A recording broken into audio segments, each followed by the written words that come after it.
Anybody who's seen the movie The Color Purple? There's a line in there when Miss Celie leaves and she says to Mr., "Everything you done to me," and she holds her two fingers, "already done to you." That's the third law of motion. Newton didn't know that Celie was going to articulate it that way, but everything you done to me, already done to you. So that is the tenet that rules my entire life. And before the third law of motion, which says there's every action, there's an equal and opposite reaction. Before there's even the thought or the action, there is the intention for the thought. And if there's one force field that rules and dominates the meaning of life for me, it is living my life with a pure sense of intention. Now, this came to me because I used to be one of those people who had the disease to please. I said yes many times when I knew I should have been saying no, and then I would be mad at myself for saying yes. Anybody ever done that?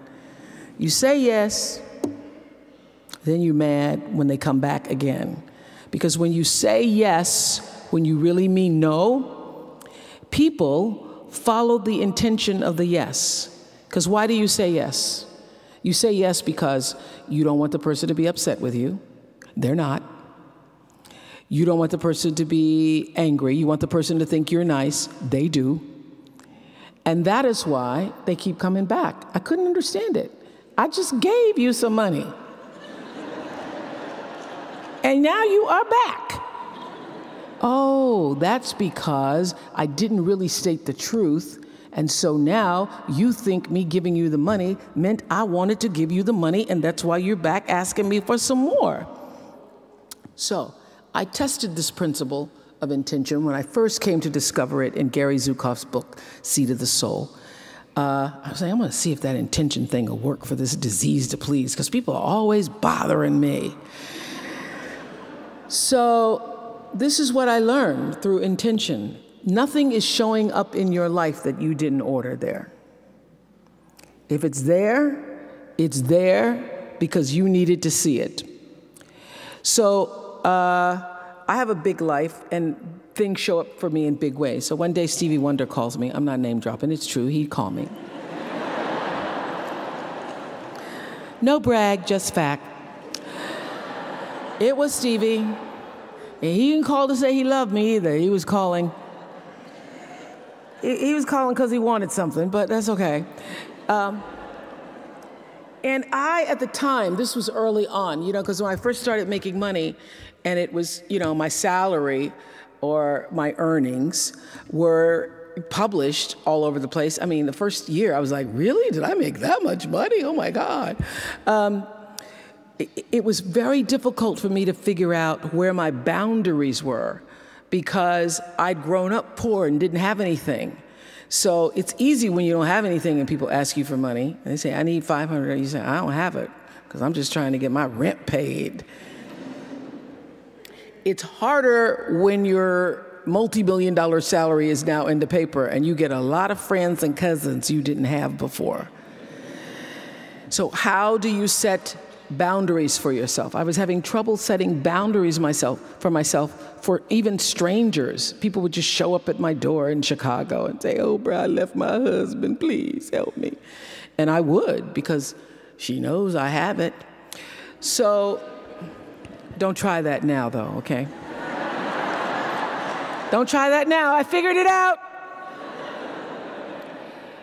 So what I learned is that the reason why people keep showing up is because my intention is to make them think that I'm such a nice person that you can ask me for anything, you can get me to do anything, I'm going to say yes, I'm going to say yes. So when Stevie called me this time, I thought I'd try out my first no on Stevie. Let's start big. He wanted me to donate some money to a charity, and I didn't want to donate to the charity because I have my own charities, and I care about a lot of people, but the problem is when you have money, everybody thinks you just want to give to everything. So every letter I ever get starts with, we know you love the children. Yes, I do love the children, but somebody else is going to have to help the children. So I said to Stevie, no. And as a person who has that disease to please, I was waiting for him then to say, I will never speak to you again. I will never call you. I will never sing a song for you. And he didn't. He just said, okay. Okay? Okay, it's okay? He said, okay, check you later. And what I learned from that is, many times you will have angst and worry about things and put yourself in a state, like someone said this morning because their phone went off, they were mortified over a phone, I said, really? You will put yourself in a state when the other person really isn't even thinking about you. So learning that I could specifically determine for myself what the boundaries were for me, what I wanted to do, give my money, give my time, give of my service to who I wanted to give it to when I did, that I get to make that decision. And just because you get 100 requests a week doesn't mean you have to try to fulfill all of that. Just because you have all of these demands on your time and on you doesn't mean that you have to say yes. You get to decide because you're the master of your fate, the captain of your soul, as William Ernest Henley said in Invictus. And understanding that really changed the meaning of my life in that I was no longer driven by what other people wanted me to do, but took charge of my own destiny, making choices based upon what do I feel is the next right move for me. So being able to go continuously to that space that I call the power station of God, universal energy, the divine flow, being able to tap into the space where you and all of life and me and all of you in this room, all beings, all things are connected. We had a meditation this morning where we talked about entering that space. That space is real. You cannot, in my opinion, have a meaningful life without a life of self-reflection, of spiritual and moral inquiry, and knowing who you are and why you are truly here. Spiritual self-reflection, to understand who you are and why you are here.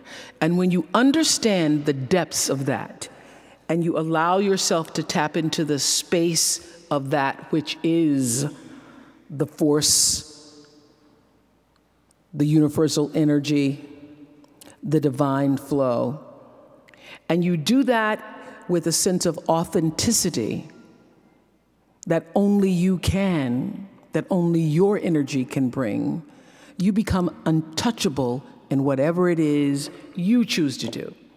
So one of the reasons I believe that I've been able to be so successful is because during the years where we had, fierce competition from other shows and other people, I would always say to my producers, you can't run their race, you can only run yours. And you really can only run what you're doing. You can't even worry about your own fellow producers. You can only run your own race. That lesson that Glinda the Good Witch gives to the Wicked Witch of the West when she says, go away, you have no power here, that's a powerful lesson. Because I have seen over the years in so many interviews and even in my real life experiences, people losing their power because you're giving your power to other people. You lose your power when you try to take control of somebody else's energy because you have no power in any energy field other than that which is your own. And your real job in life is to figure out how do you master your field. How do you do that? By consistently choosing love, by living in the space of gratitude, and knowing that that power that you feel from time to time comes from a source that is greater than yourself, because nobody gets out of here alone. Nobody. Nobody is making it alone. And when you are trusting in when you are afraid, when you are sad, when you are unable to make a decision, when you are challenged, when you are moving in the direction of all that which is fearful, it's because you're trusting in your own power. I couldn't get here by my little bitty ego self. When you look at where I've come from, a little town, apartheid town in Kosciuszko, Mississippi in 1954, where there were more lynchings of black men per capita than any place else in the world, where you had to be off the streets, literally, when white people walked down the streets, where there was no vision or hope for you as a black man or black woman other than being a domestic or teaching in the colored school. And my ability to step into literally the flow and grace that I call God is what has gotten me here. And I consistently mind that, because having a spiritual life isn't something that you can attain because you already are a spiritual life. Pierre Teilhard de Chardin said, "We're spiritual beings having a human experience." I know this to be true. So it's not like you can go out seeking a spiritual life. You already are one. And the real job is for you to become aware of the soul's calling and the spirit that resides in, above, around, and through you, and be about the business of fulfilling that.